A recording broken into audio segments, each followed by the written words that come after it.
કરી એમાં 27% ની વાત દૂર થઈ 2% અમને મનાઈ લીધી આપણે બાકીની જગ્યાઓ ખાલી અમે નહીં કહેતા કે ઉપરની જગ્યાઓ અહીંયા કરો પણ અમારું કહ્યું એમ કે જો કદાચ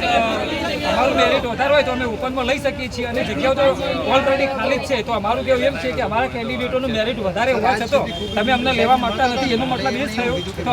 અમારા બધાની એક નમ્ર વિનંતી કે જે જગ્યા ખાલી એમાં તો તમે મેરિટ પ્રમાણે ભરી શકો ને અને અમારી કેટેગરીનો લાભ અમને ના આપો તો કોઈ નહીં પણ અમારા મેરિટ પ્રમાણે તો અમને આપી શકો ને 51% વાળો નોકરી કરશે અમને કોઈ મતલબ નથી પણ અમારું સાહેબ 68 મારું પોતાની રીતે કહું તો મારું 68.47% મેરિટ તેમ છે તો મારો પણ નંબર લાગ્યો નથી તો અમારી સરકારને વિનંતી કે સાહેબ તમે આ ભરતી કાયદેસર રીતે પારદર્શક રીતે કરો બીજું જે 27% પ્રમાણે તમે એક બાજુ એવું કહેવામાં આવે છે કે પછાત વર્ગના ઉદ્ધાર માટે આપણે કાયદા બનાવી શકીએ અને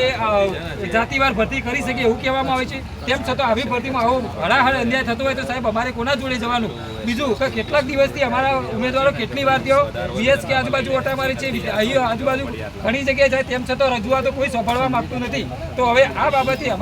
અમારી સરકાર સાથે કોઈ વિરોધ નથી પણ અમારો જે ભરતી